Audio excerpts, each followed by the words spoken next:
எந்த ஸ்டாலின் பஸ் ஆகுது சுந்தரா டிராவல்ஸை விட நல்லா இருக்குன்னு சொல்ல முடியுமா? சுந்தரா டிராவல்ஸோட மோசமாக இருக்குது சார். மகளிரை காயப்படுத்துகிற ஆட்சியா இல்லை மகளிருக்கான ஆட்சி? தாலிக்கு தங்கத்தின் நீளம் ஒரு பயனாளி இருந்தால் கிட்டத்தட்ட 5 பயனாளிக்கு ஈக்குவலான பயனை அங்கே அடைஞ்சிருப்பாங்கல்ல. அப்போ நீங்கள் கொண்டு வந்திருக்கிறது திட்டமா இல்லை அதிமுக கொண்டு வந்தது திட்டமா? அதிமுகங்கிறது இன்றைக்கு விமர்சிக்கிறவர்களுடைய அப்பாக்களே ஓட விட்ட கட்சி. திமுகவுக்கு வாக்களித்த அரசு அதிகாரிகளே சொல்லியிருக்காங்க, நாங்கள் தான் தெரியாமல் ஓட்டு போட்டோம்.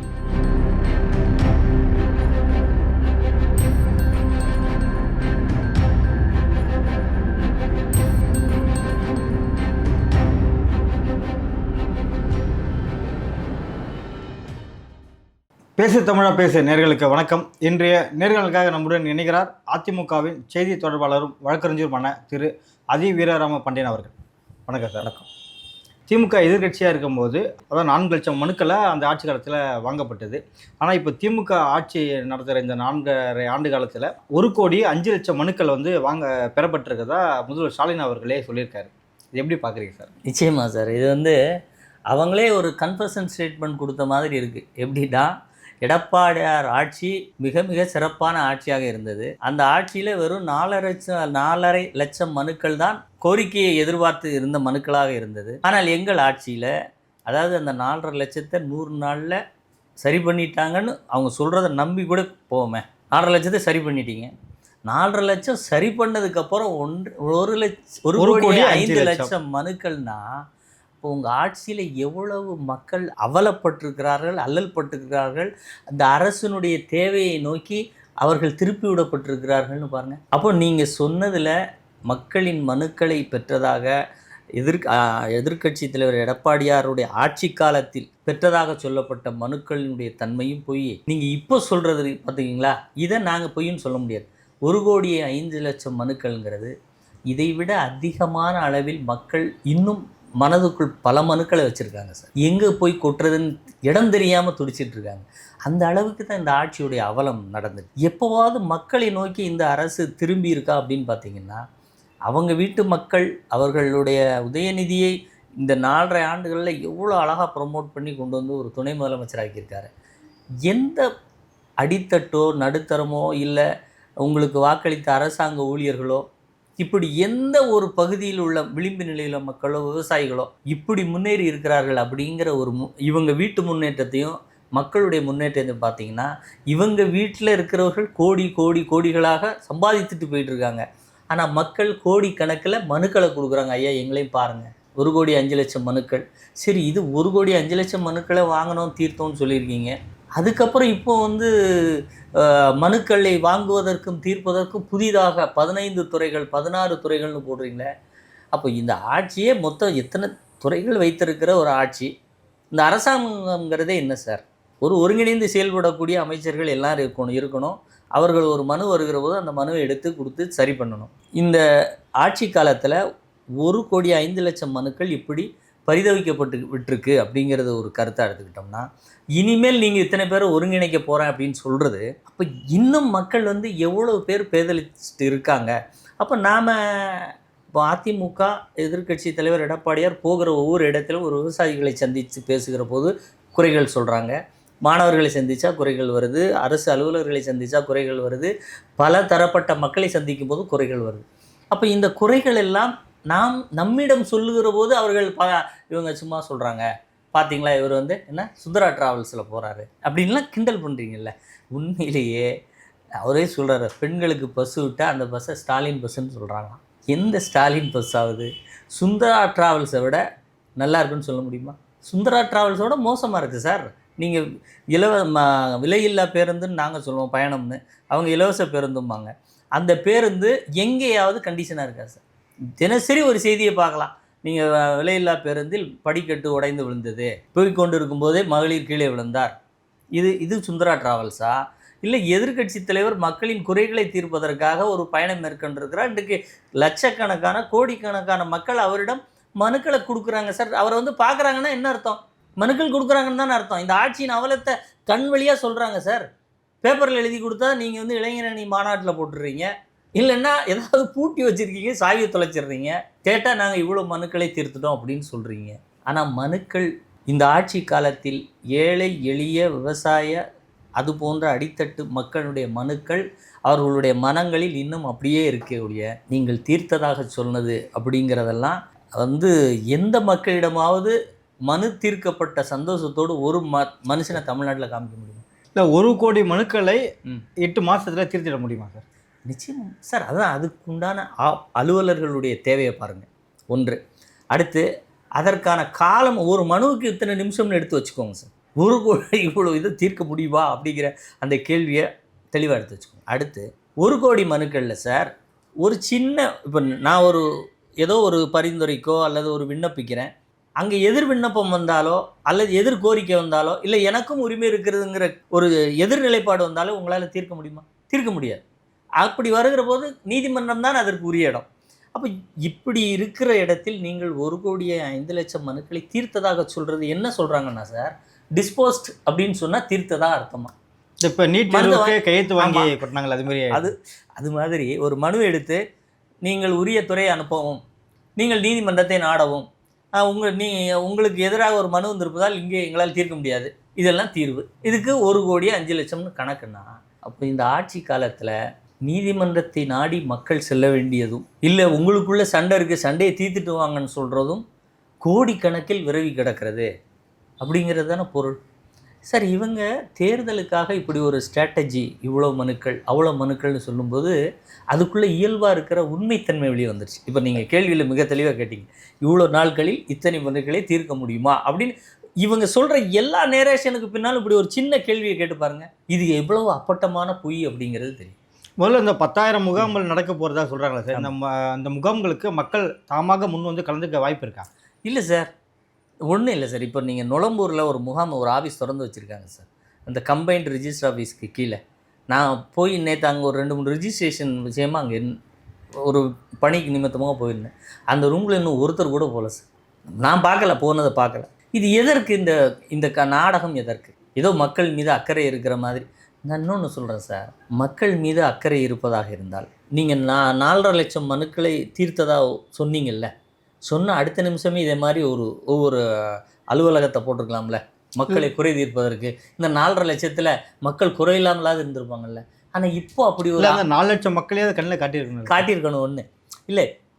அப்படி ஒரு அலுவலகம் திறந்திருந்து மக்கள் குறையில்லாமல் வாழ வச்சுருக்கலாம்ல. ஆனால் ஏன் சொல்ல வரேன்னா, இவர்களுடைய இந்த 10,000 கேம்ப் அப்படின்னு சொல்கிறதெல்லாம் பொய்.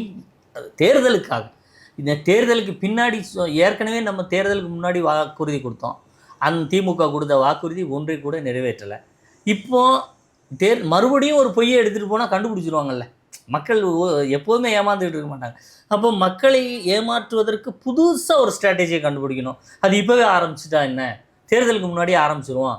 10,000ன்னு சொல்லுவோம், 20,000ன்னு சொல்லுவோம், 1 கோடின்னு சொல்லுவோம். இதில் என்ன ஒரு விதமான ஒரு ஸ்ட்ராட்டஜி? இல்லை இந்த ஸ்ட்ராட்டஜியாக வகுத்து கொடுக்குறவர்களுக்கு கூட இது தெரியாதா? இது ஒரு அப்பட்டமான பொய் சொன்னால் அதை மக்கள், இப்போ ஒரு திட்டம் போட்டால் சார், நான் ஒரு திட்டம் போட்டால் அது மக்கள்னால் அந்த மக்கள்கிட்ட போகணும், அதை அவங்க பெறணும், அது பயனடையணும், அதன் பயன் முகத்தில் தெரியணும். இப்போ ஒரு உதாரணத்துக்கு 1000 ரூபாய் நீங்கள் கொடுப்பதாக கொடுத்து கொண்டிருக்கிறீங்கன்னு சொல்கிறீங்க சார். 1000 ரூபாய் நான் கொடுக்கிறேன் என்று ஸ்டாலின் சொன்னபோது 1000 ரூபாயோட மதிப்பு எவ்வளோ அழகாக இருந்துச்சு சார். பால் விலை குறைவாக இருந்துச்சு, மின்சார கட்டணம் குறைவாக இருந்துச்சு, சொத்து வரி இவ்வளோ உயர்வாக இல்லை, இப்படி அத்தியாவசிய பொருட்களின் விலை மிக குறைவாக இருந்தது. 1000 ரூபாய் நமக்கு ஒரு பெரிய ரூபாயாக தெரிந்தது. ஆனால் இன்றைக்கி நீங்கள் 1000 ரூபாய் கொடுக்குறீங்க. உங்கள் மீட்டிங்கில் ஒரு மூதாட்டி, என்னப்பா 1000 சொல்கிறேன், அந்த 1000 வச்சு அரை நாளை கூட தாண்ட முடியாது. இதுக்குள்ளே எவ்வளோ ஒரு பெரிய பொருளாதாரம் இருக்குது. உங்கள் ஆட்சி இதை விட வேறு யாரால சார் விமர்சிக்க முடியும்? நீங்கள் பொருளாதார வார்த்தைகளை போட்டு நோபல் பரிசு பெற்ற அறிஞர்களுடைய உதாரணத்தை சொல்லி தான் உங்களை விமர்சிக்கணுமா? அந்த மூதாட்டி சொன்னதோட கருத்து எவ்வளோ உண்மை? இவ்வளோ விலைவாசியை ஏற்றிட்டு, இன்னும் சொல்லப்போனால் டாஸ்மாக் சரக்கை கூட விலையை உயர்த்திட்டு தானே சார் இந்த 1000 ரூபா கொடுத்தாங்க. அப்போ இந்த 1000 ரூபாயோட மதிப்பு உண்மையிலே என்ன? ஒரு பொருளுடைய அப்படி பலன்னு கண்ணில் காமிக்கிறீங்க, இதுதான் உனக்கு தரப்போகிறேன்னு. என் கையில் வரும்போது அதுக்கு மதிப்பே இல்லைன்னும் போது அது தந்ததாக அர்த்தமாக இருக்குமா சார்? அப்போ இதுதான் ஒரு ஆட்சி செய்கிற ஒரு முறையா? இந்த இந்த போலித்தனமான ஆட்சி எந்த மக்கள்கிட்ட ஒரு நன்மதிப்பை பெற்று தரும்? அதுதானே அந்த மூதாட்டி செய்கிறாங்க. இன்னொரு மூதாட்டி தன்னுடைய காலனியை கலத்தி ஒரு முதலமைச்சருடைய புகைப்படத்தின் மீது வீசுறாங்கன்னா அவங்க அடைகிற குமுலியேஷன் அவ்வளோ இருக்குது இந்த ஆட்சி அதிகாரத்தினால. ஆனால் திமுகவினர் என்ன சொல்லிட்டு வர்றாங்கன்னா, இதுதான் மகளிருக்கான சிறந்த ஆட்சி அப்படின்னு சொல்லிட்டு வராங்க. ஐயோ! அதாவது பாலியல் தொல்லையில் முதல் மாநிலமாக தமிழ்நாடு போயிட்டு இருக்குங்கிற அந்த புள்ளி விவரத்தை பார்த்ததுக்கு பிறகும் இது மகளிருக்கான ஆட்சி என்று அவர்கள் சொல்கிறார்கள். அந்த கண்ணோட்டத்தில் இந்த ஆட்சியை எடுத்துகிட்டு போகிறாங்கன்னா உண்மையிலே எனக்கு மிகப்பெரிய ஒரு பதட்டமாகவும் ரொம்ப வருத்தமாகவும் இருக்குது. ஏன்னா இத்தனை கொடுமையான பாலியல் நிகழ்வுகள் தினசரியாக பள்ளியில் கல்லூரியில் நடந்து போகிற போது தெருக்களில் வீடுகளில் குழந்தைக்கு மூதாட்டிக்கு வயதானவருக்கு இப்படி அதாவது பெண்ணாக இருக்கணும் அவ்வளோதான், ஏஜ் கேட்டகரியெலாம் கிடையாது. இந்த அளவுக்கு உண்மையான கொடூரங்கள் நடக்குது. நீங்கள் இது மகளிருக்கான ஆட்சி, அப்போ நீங்கள் சொல்கிறதோடைய நோக்கம் மகளிரை காயப்படுத்துகிற ஆட்சியா இல்லை மகளிருக்கான ஆட்சியா? ஏதாவது ஒரு சின்ன ப்ராக்ரெசிவ் எடுக்கணும்ல சார். சார் ஒன்றும் வேண்டாம் சார், நீங்கள் இது வரைக்கும் 1000 ரூபாயில் எவ்வளோ ரூபா கொடுத்துருப்பாங்க? ஒரு 15 மாதம் கொடுத்தா 15,000 ரூபா கொடுத்துருக்கலாம். ஆனால் அதிமுக ஆட்சியில் தாலிக்கு தங்கம் எடப்பாடியார் காலத்தில் கொடுத்தார் சார். அது வரைக்கும் எடுத்துக்கணும். அம்மா காலத்திலேருந்து எடப்பாடி அதையும் அவர் அப்படியே கண்டினியூ பண்ணார்ல. அந்த காலகட்டத்தில் கொடுக்கப்பட்ட தங்கம் எத்தனை கிலோன்னு எடுத்து வச்சுக்கோங்க. இன்று நாங்கள் கொடுக்கும்போது கடைசியாக ஒரு பவுன் 38,000 ரூபா இருந்துச்சு. இன்றைக்கி 70,000 ரூபா வந்திருக்கா? அப்போ நாங்கள் தாலிக்கு தங்கத்துக்கு கொடுத்த திட்டம், அதன் மூலம் வளர்ந்த அந்த தங்கத்தின் விலையும் ஒப்பிட்டு பாருங்கள். நீங்கள் இத்தனை ஒரு வீட்டுக்கு 15,000 சொல்கிறீங்கல்ல, தாலிக்கு தங்கத்தின் மூலம் ஒரு பயனாளி இருந்தால் கிட்டத்தட்ட 5 பயனாளிக்கு ஈக்குவலான பயனை அங்கே அடைஞ்சிருப்பாங்கல்ல. அப்போ நீங்கள் கொண்டு வந்திருக்கிறது திட்டமா இல்லை அதிமுக கொண்டு வந்தது திட்டமா? இந்த ஆட்சியினால் அதாவது எந்த அடிப்படை பொருளாதார கூறிலுமாக இருக்கட்டும், நிதி நிர்வாகத்திலும் இருக்கட்டும், சட்டம் ஒழுங்காக இருக்கட்டும், பெண்கள் பாதுகாப்பு என்கின்ற நிலையாக இருக்கட்டும், போதைப் பொருட்களை புழங்க விடுவதிலாக இருக்கட்டும், தமிழகத்தை போதைப் பொருட்களின் சந்தையாகவே மாற்றிட்டாங்களே சார் இவ்வளோ இந்த 4.5 ஆண்டுகளில். இவ்வளோ பெரிய அவலம். அப்போ இது எல்லாத்தோட மல்டிப்ளிசிட்டி தான் இவங்க சொல்கிற மனுக்கள் அப்படின்னு சொன்னால், அப்போ இந்த ஆட்சியில் இவ்வளவு மனுக்கள் குவியும் அளவுக்கு நிர்வாக சீர்கேடு நடந்திருக்கிறதுங்கிறது தான் 100% எஸ்டாப்ளிஷ் ஆகிற விஷயம்.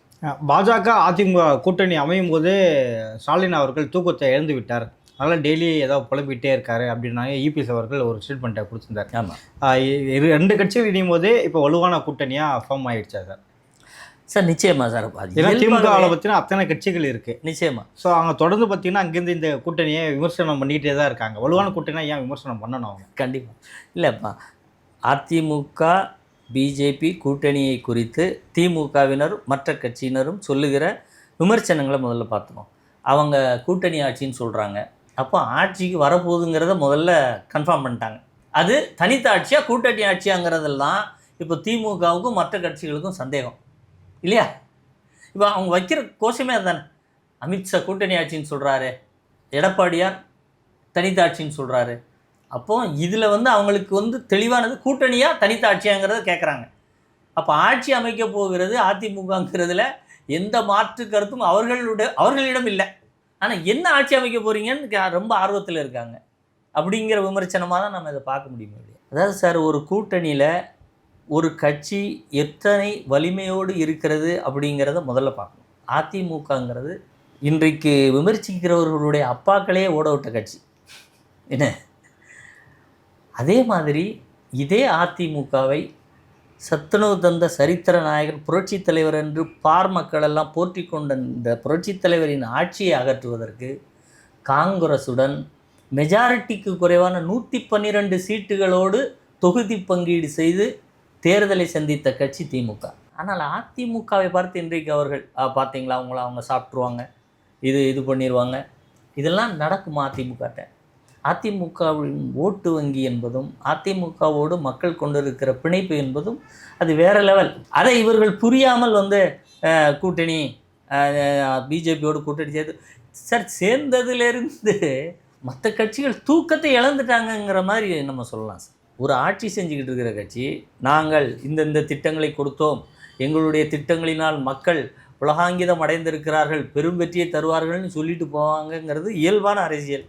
அங்கே பார்த்தீங்களா கூட்டணி சேர்ந்துட்டாங்க, ஐயையோ கூட்டணி சேர்ந்துட்டாங்க. கூட்டணி சேர்ந்தாலும் 2026 திமுக ஒரு மெயின் ஃபெஸ்ட்டோ கண்டிப்பாக இருக்கும், அதை முன்னிலைப்படுத்தி பேசலாம் இல்லையா?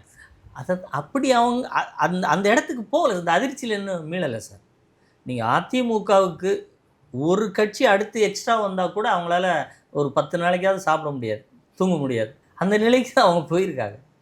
அதே மாதிரி அதனுடைய விரக்தி தான் இன்றைக்கு பல கருத்துக்களை ரொம்ப காட்டமாக பேசுகிறதும், என்ன செய்யறதுன்னு தெரியலையே. மக்கள் கூட்டம் மிக தெளிவான செய்தியை ஒன்று காட்டுகிறது. எடப்பாடியார் போகும் திசையெல்லாம் கூட்டம்.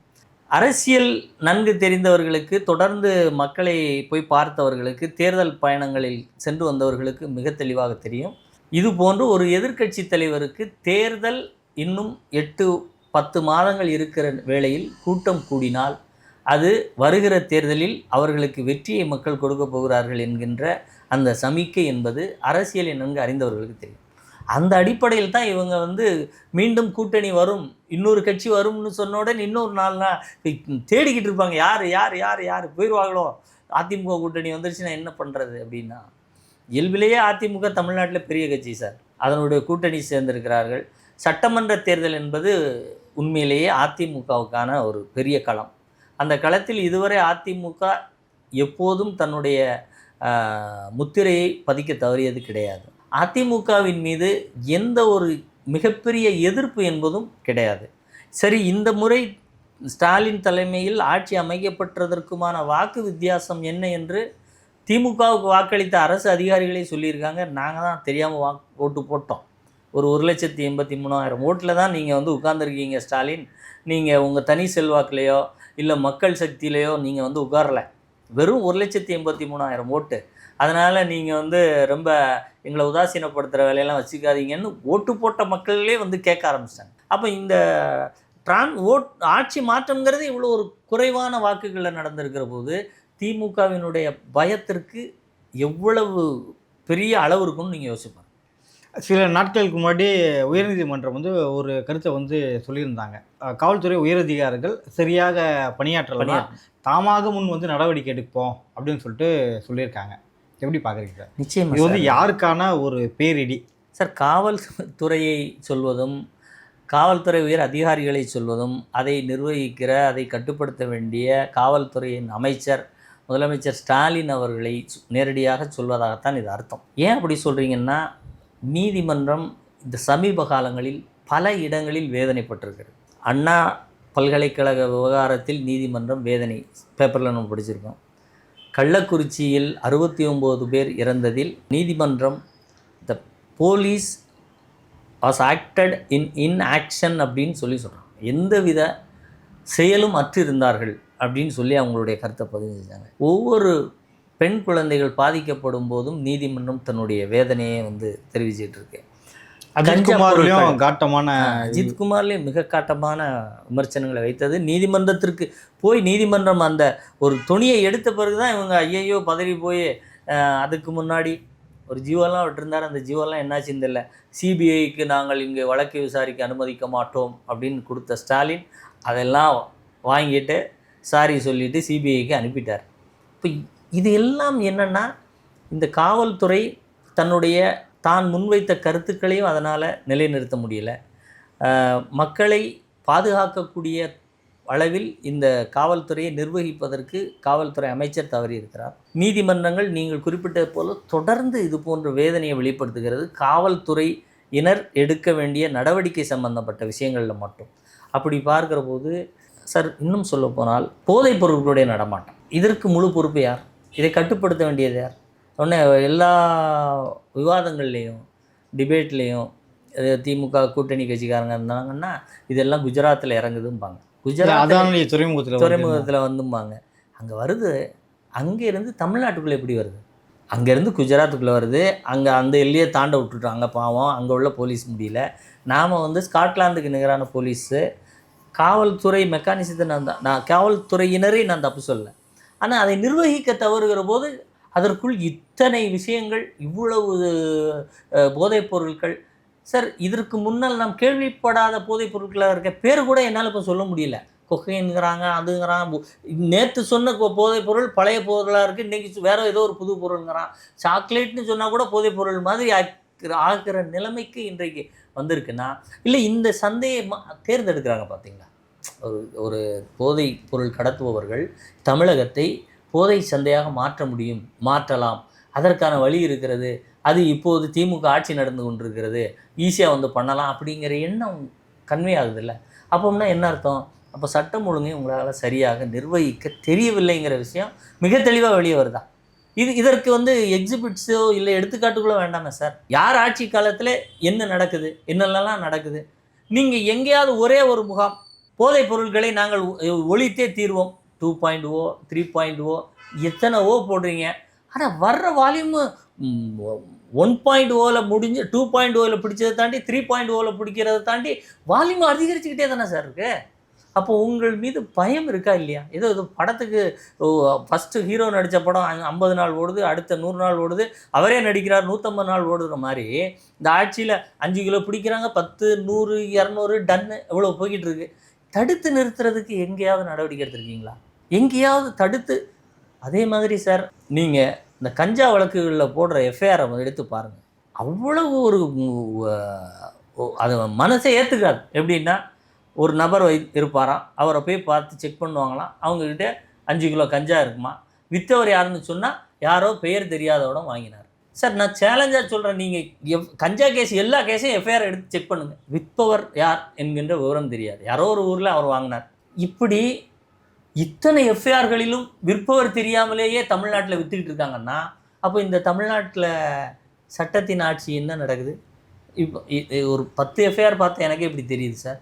நீங்கள் ஒரு காவல்துறையுடைய முதலமைச்சர் வேறு, ஒட்டுமொத்த கஞ்சா எஃப்ஐஆர் ஃபுல்லாக எடுத்துகிட்டு வா, டேபிளில் வைங்க, அவன் காவல்துறை அதிகாரிகள்லாம் உட்கார வச்சு, இது என்னப்பா விற்கிறவன் பேர் மட்டும் பேர் தெரியாதவராக இருக்கார், ஆனால் வச்சுருக்கணும் பிடிச்சிட்டு வந்துடுறீங்களே, ஏன் விற்றவனை பிடிக்கவே மாட்டிங்களா?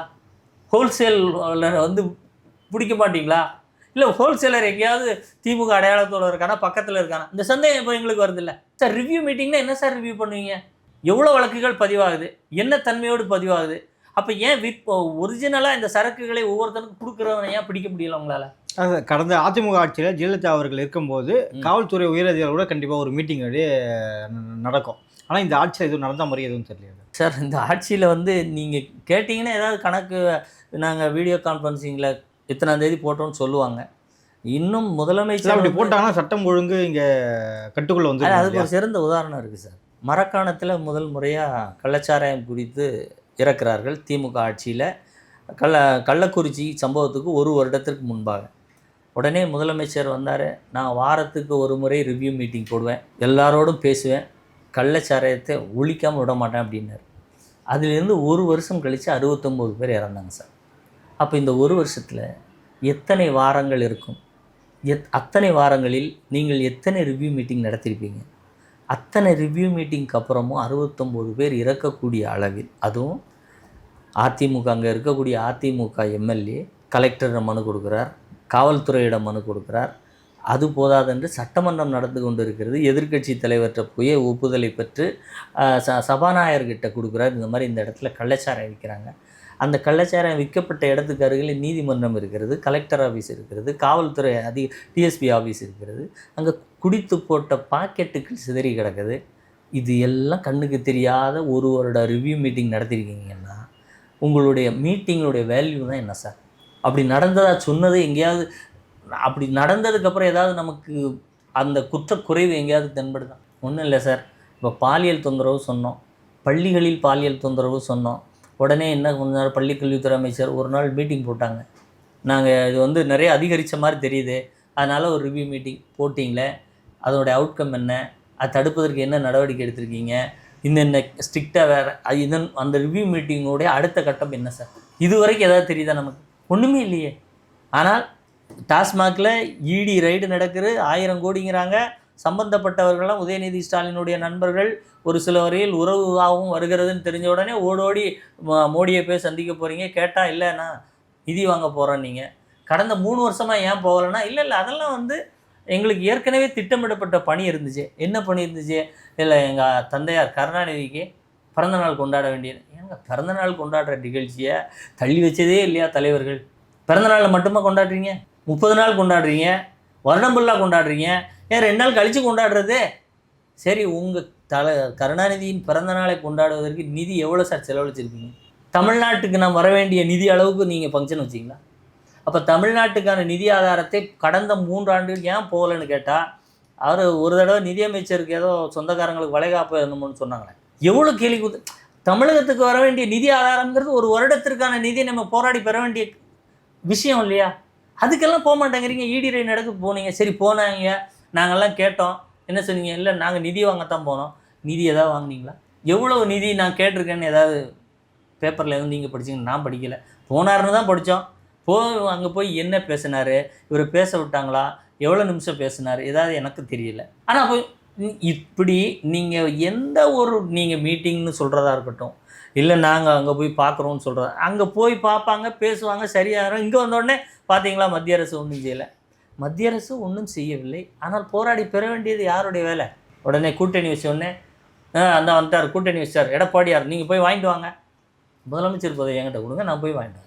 ஏன்னா நான் நிதி வாங்குறது பிஜேபி கட்சிகிட்ட வாங்க முடியாது, இந்தியாவுடைய பிரதமர்கிட்ட வாங்கணும். இந்தியாவின் பிரதமர்கிட்ட நிதி வாங்கணும்னா யார் போய் வாங்கணும்? இல்லை அந்த நிலை யார் எடுத்து சொல்லணும்? ஆட்சி அதிகாரத்தில் இருக்கிறவங்க. சார், இப்படி ஒரு கேவலமான அரசியல்னு கூட இல்லை. ஒரு 10ஆம் பஸ்ஸில் அரசியல் செய்யலாமா சார்?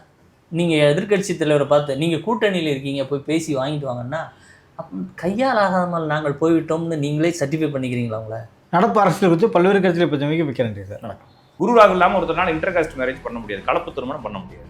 அப்போ குரு சண்டால யோகம்ங்கிறது இங்கே நெகட்டிவ் இருக்கு, பாசிட்டிவ் இருக்கு. அப்போ என்னன்னா, ஒரு கிரகங்கள் சேருவதை சேர்க்கையாக பலன்களாக புரிந்து கொண்டு சொல்ல வேண்டும். ஃபார் எக்ஸாம்பிள், இந்த பள்ளி கத்துறது, ஃபோட்டோ கீழே வந்து உடையிறது, இல்லை வேணாம் அப்படின்னு நம்ம நினைக்கிற அளவுக்கு ஒரு ஆக்டிவிட்டி நடக்கிறது, ஒரு காரியம் பேசி லைட் ஆஃப் பண்ணுறது, லைட் ஆஃப் ஆகிறது, இதெல்லாம் இந்த இயற்கை நம்மளோட பேசிகிட்டு இருக்கு. இந்த வடமேற்கு மூலையில் படிக்கட்டுக்கு அடியில் டாய்லெட் போட்டிருந்தாலோ, வடமேற்கு மூலையில் படிக்கட்டு கட்டி அதை மூடிய அமைப்பாக வச்சுருந்தாலோ, வடக்கு தெருக்குத்துல வீடு அமைஞ்சிட்டாலோ அவங்களுக்கு இது மாதிரி த்ரெட்டிங் வரும். இந்த மாதிரி ஆன்மீகம் மற்றும் ஜோதிடம் சார்ந்த இன்னும் பல வீடியோக்கள் பார்க்கணுமா? மறக்காம திருவருள் டிவிக்கு சப்ஸ்கிரைப் பண்ணுங்க. திருவருள் டிவியுடைய சேனல் லிங்க் இந்த வீடியோடைய டிஸ்கிரிப்ஷன்ல இருக்கு. உலக தமிழ் சொந்தங்களுக்கு வணக்கம். நான் ராஜவேல் நாகராஜன். பேசு தமிழா பேசு வலையொலியுடைய வளர்ச்சிக்கு நீங்களும் உறுதுணையாக இருக்கணும்னு நினச்சிங்கன்னா, இந்த வீடியோடைய டிஸ்கிரிப்ஷனில் இருக்கக்கூடிய ரேசர் பே லிங்கை கிளிக் பண்ணுங்கள். அந்த லிங்க்கில் போயிட்டு உங்களுக்கு விருப்பமான தொகையை பேசு தமிழா பேசுவனுடைய வளர்ச்சிக்கு உங்களுடைய பங்களிப்பாக நீங்கள் கொடுக்கலாம். நன்றி, வணக்கம்.